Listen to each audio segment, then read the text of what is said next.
In July of 2015, my family and I took our motorhome out to Oregon/California coast.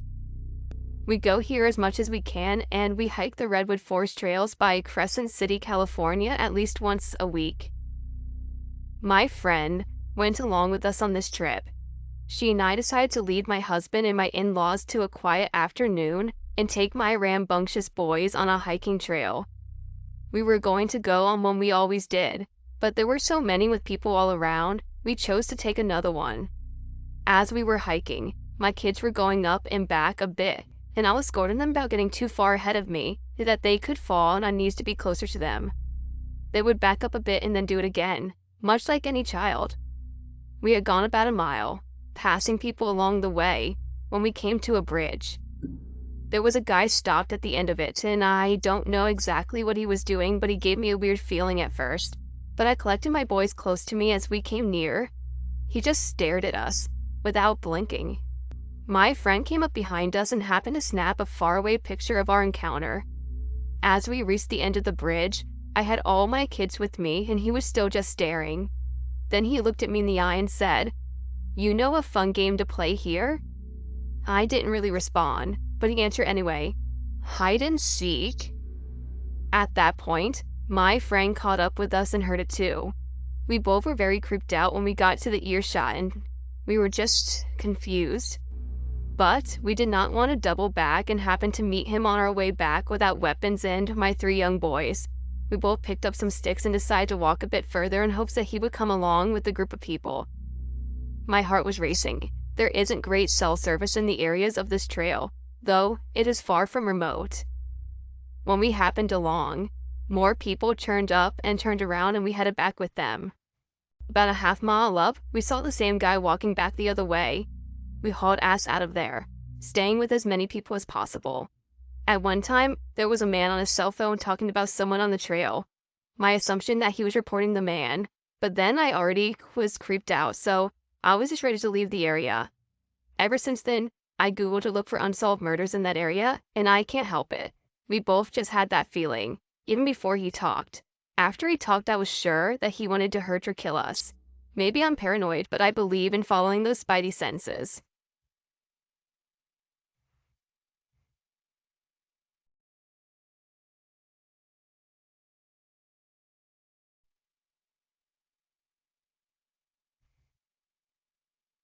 I had an interesting experience while camping with my husband a couple of weeks ago. It was a nice drive-in campsite, a corner spot next to some other campsites and woods on the other 3 sides. We had a nice day hiking, cooked some fajitas and s'mores over the fire, and then we settled into our tent to sleep. Later that night, I woke up and heard a weird noise. It sounded kind of like an electronic tone. Then, I heard what sounded like people talking right outside of the tent. "They better get out of there. I saw an opossum go in there." Thinking that there were other campers around walking around, I turned around and tried to go back to sleep. A couple of minutes later, I heard the strange tone noise again, and then what sounded like a cat meowing and walking around the tent. Sounded like my cat when he wants to be let into the house. I'm not about to let strange animals into my tent, so I just lay there and it stopped after about a minute. A couple of minutes later, I heard the tone once again. Then I heard a lower, gravelly voice talking outside the tent. "They better get out of there before I get them." All of this happened over the course of maybe 10 minutes. I didn't react as strongly as I possibly should have, but I was tired and thought at first it might be some kind of dream. My husband got up and left the tent to use the bathroom a little while later. He hadn't heard anything, and I didn't hear anything else after that. The next morning, while eating breakfast, I could hear the neighbor campers talking. One of their children, 5 to 7 years old at least, was upset with his brother because they heard some noise telling them to get out of the camper last night, and now his brother was denying that he heard anything. I'm not sure what exactly happened that night, but it was definitely creepy and interesting.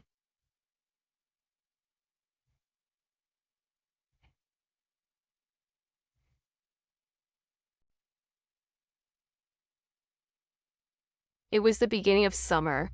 My darling husband Jay and I were going camping at my favorite place in the whole world. This was a wilderness campground, by the crystal clear lake and hiking trails, a river for canoeing, fishing, etc. This was going to be a special weekend, where we leave the kids, careers, and all behind for just some time for the two of us and nature. It was a Saturday morning and Jay had to work, so it was a little late before we could leave. We got to the place we were going, and there was only two of us, so we set up our tents and all that, and got done some hiking. Had a picnic at the waterfall, etc. Later, we came back to camp. We built a fire and shared a bottle of wine till the darkness and fireflies set in. It was a full moon and everything was beautiful. I got this brilliant idea to do something that I haven't done in many years. I wanted to go skinny dipping in the lake. Well, Jay had already drank too much and he was really tired from having to work earlier that day, and all the hiking didn't help him any, so he didn't want to go. Also, there was no one camping except for the two of us. If there had been, I wouldn't have gone, at least not skinny dipping, but I felt grimy and sweaty and just was not going to be able to sleep without cleaning up. So, Jay decides to lie down and rest in the tent and I take off down the moonlit trail. My beach bag loaded with biodegradable soap and shampoo, change of clothes and other bath items. While walking down to the lake, my spidey senses kind of picked up on something. I ignored it though. Once I got there, I undressed, put my clothes on the roots of a big pine tree and dove in. I bathed, swam, and enjoyed the relaxation. It was almost like a trip to the spa for me. Finally, I got out. I was standing on the shore getting dressed, and I had that funny little growing feeling, like when you're being watched. My concern was not a person. This time of the year we had not seen a soul all day long and no one lived close by. My concern was that there could be a bear or some other wild animal. Just to describe the lake kind of sits in a bowl. There is a cliff, but it's not a steep cliff. It slopes. There are trees and forest around it. This is relevant. So, while getting dressed, I looked up toward the cliff, and my heart felt like it was about to stop. A person stepped out of the shadows of the trees. Just from his silhouettes, I couldn't see his face. I thought it was Jay. Maybe he changed his mind about swimming, which was unlikely since when he goes to sleep, he sleeps like a log. Or maybe he was worried about me. I had been enjoying the lake so much that I had been there for probably an hour. So just assuming it was him, I just started joking with him. Sorry, but you just missed a great swim. Or something done like that. Normally he would joke back with me or say something grumpy if he was irritated that I had been down there too long. But he didn't say anything. All the while I'm pulling on my clothes, still talking to him, but he never said a word. When I had all my clothes on and was ready to start walking back, he stepped back into the shadows of the forest. And at that point, I was pretty sure it wasn't Jay, so I grabbed my stuff and ran down the trail as fast as I could. One time, I thought I heard voices, but I was so scared I may have imagined it. I got back and Jay, of course, was sound asleep. I was ready to pack up and go home and thoroughly creeped out, but he was sleeping and I didn't want to get him up. I didn't sleep at all that night, and so he got up the next morning to make coffee. Every noise I heard during the night, I thought it was whoever that guy was who had been watching me again. Jay was very upset and scared for me when I told him what happened, and we hiked to the place where I saw the guy standing. There were 2 sets of footprints there, and from what I could tell, he had probably been there a while. That was one of the scariest experiences I've ever had. I think about how vulnerable I was in the lake that night, and still creeped out that some guy was just watching me swim and watching me get dressed.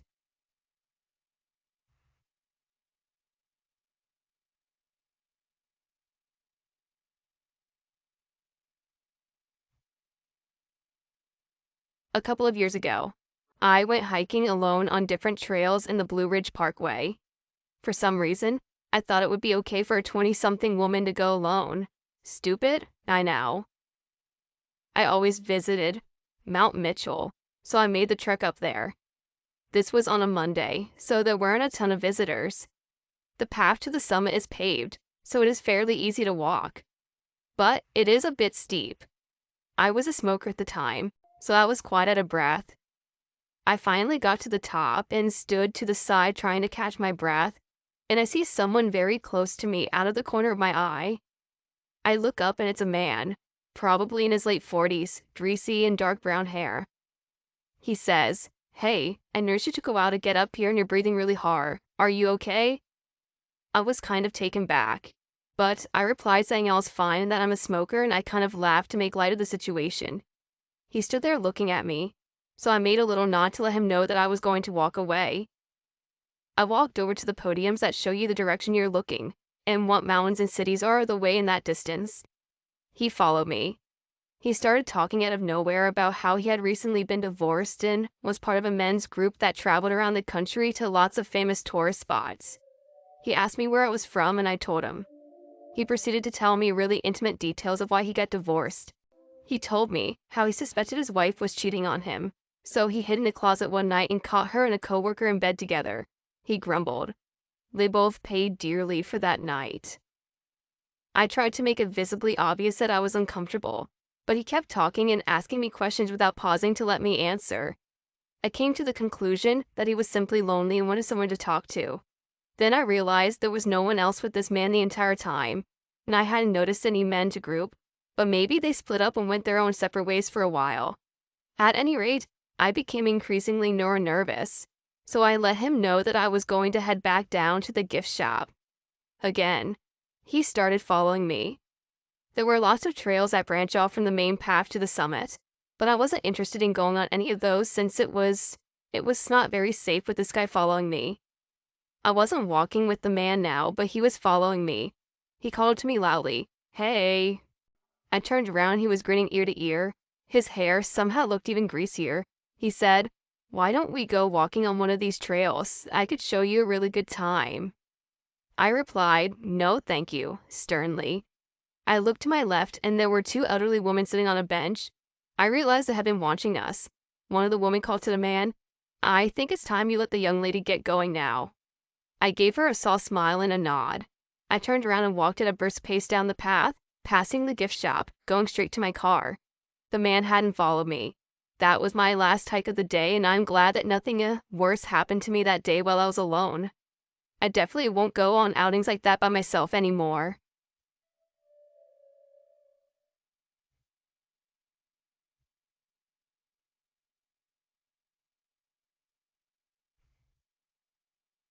I went camping with three of my buddies, John, Bennett, and Kyle. We do this every year. It's kind of a bro trip to reconnect with each other. We were all fresh out of college and decided to go to our yearly camping trip in August. We are from Oregon and ended up camping in the woods there like we usually do at the Sand Point. The first day was great.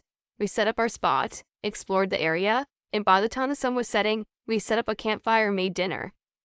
After a few too many beers and some s'mores, we decided to go to sleep. It was a perfect way to end the day. Our second day was basically the same thing. Hiking, food, one too many beers. But this night, we ended up being not so perfect. I remember watching some videos on YouTube, and we were laughing and it was interesting. As we finished the rest of the beers, we were wrestling around with each other like guys do, and John stopped messing around and froze. Everyone was confused, but John claimed he heard something nearby. I told him it was most likely a squirrel, and he said, no, it was most definitely not.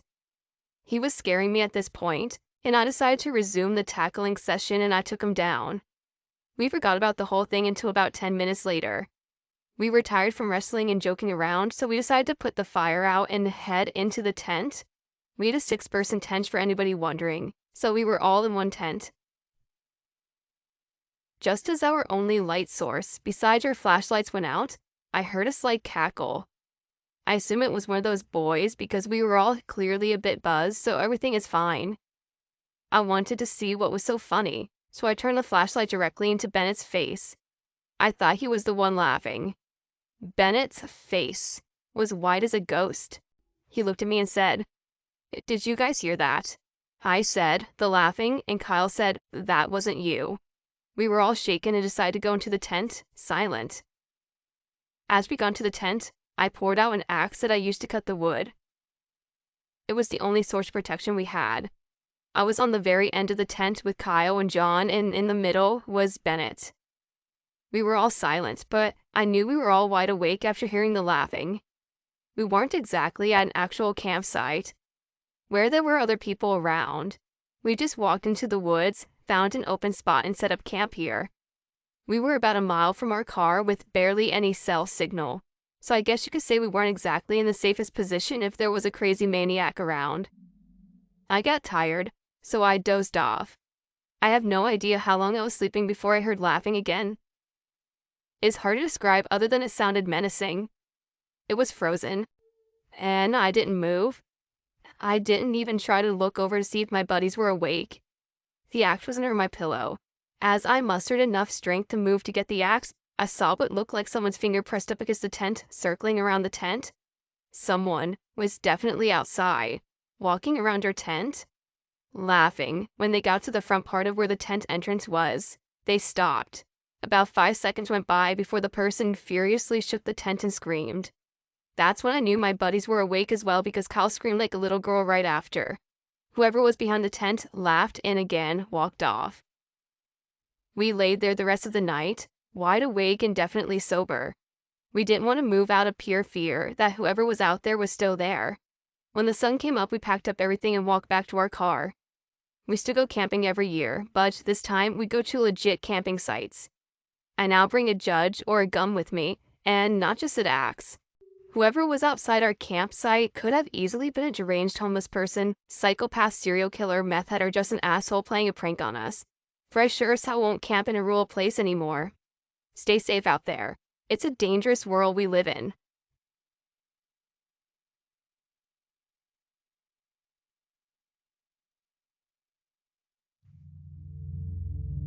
I grew up just north of New York City, living in a pretty densely populated metropolitan area.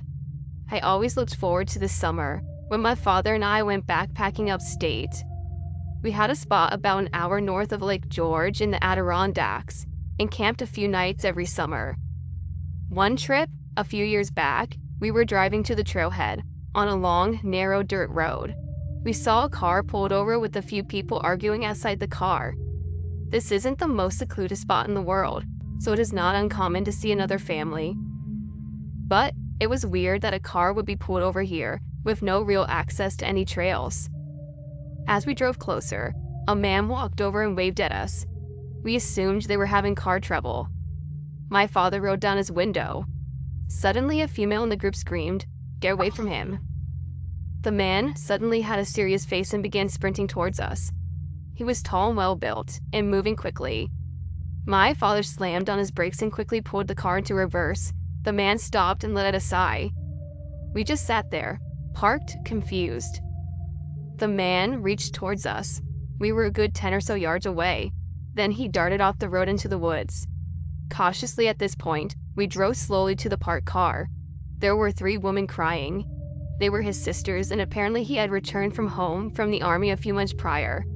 According to the woman, shortly after he had begun acting odd, and was diagnosed with PTSD, as well as early onset Alzheimer's disease. The women got back into her car and headed for town. They said they were going to the ranger station to get help locating him. The rest of the day was fairly uneventful.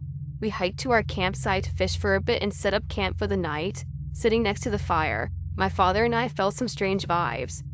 We weren't sure whether the women were telling us the truth or if the man was trying to ask for our help.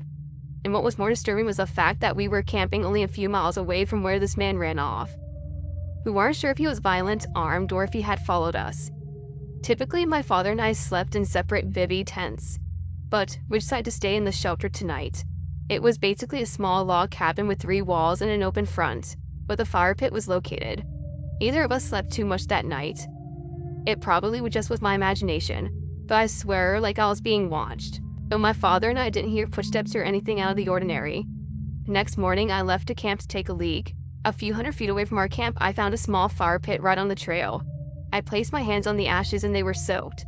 Someone had a fire here very recently and poured water on it. We had food and supplies for 4 nights. But after I found that fire pit, we broke camp and left for the morning.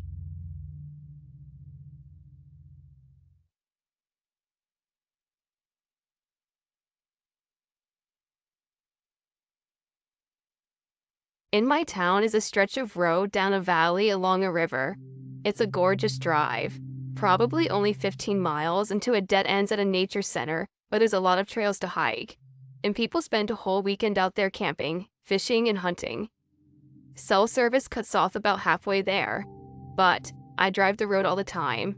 It's a good drive to take while infant naps in the car, and my toddler likes to look at all sorts of wildlife along the way. There are a few houses along the way, mostly tucked up into the side of the mountain hidden in the trees, but we usually pass a few people along the road for a jog or walking the dog. One morning, the baby falls asleep in the car, so we take a drive to the nature center and back looking for a moose or an eagle. It's about -6 Fahrenheit. The roads are kinda icy, but not too bad. We get to the dead end, turn around and head back towards town. When about a mile down the road, I see two people walking along the shoulder. Not unusual, it's a pretty morning. But as I got closer, one of them jumps out to the middle of the road, frantically waving me down. I slam on my brakes, but with her in the middle of the road, and it's a bit slick out, I damn near slide onto her with my car. I finally get stopped. When they flagged me down, I thought one of them maybe had gotten hurt, with no self-service where we were, and they needed to get help. I cracked my window, and the two of them immediately ran into my car. The guy hung back, behind my car in a blind spot, which immediately made me nervous. I couldn't get a good look at him. Red flag number 1. But the lady came up to my cracked window and said their car had broken down and they needed a ride into town. I hadn't passed a car parked along the road, and that was red flag number 2. I explained that I had my kids in the car, so I had no room, nor was I comfortable having strangers in my car with my kids, which just made her mad. I offered to call a cab or an Uber, but she refused those and then just started trying to open my door, which thankfully was still locked. The guy behind my car started yelling and cursing at me, so I just said sorry again and drove off. As soon as I drove far enough to get a cell signal, I called the non-emergency police line to let them know about the stranger hitchhikers. Turned out the police were looking for them because one of the homeowners along that road had found them sleeping in his car. They were trying to get back into town to disappear before the cops found them, but the cops didn't find them.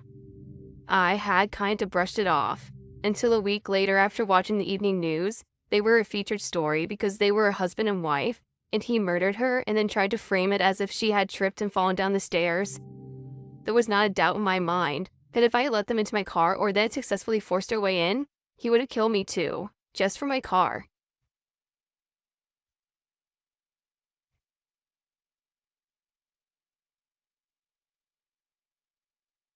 My husband and I used to travel for work. This story takes place 7 or 8 years ago. Our company had been fired from the gig we were on, and we ended up staying in El Paso for a few days, waiting for the next gig to start. When we first arrived, we took a cab together somewhere. We talked to the cab driver for a bit, asking him about the area.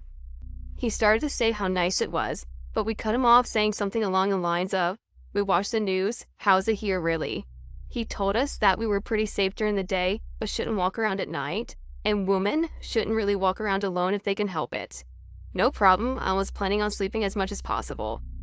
Husband starts getting antsy after a day or two, and he decided to go for a hike. He's not exactly an athletic guy, so I tried to talk him out of it, but he assured me he wasn't going to do anything crazy and laughed. He came back a few hours later with a shopping bag.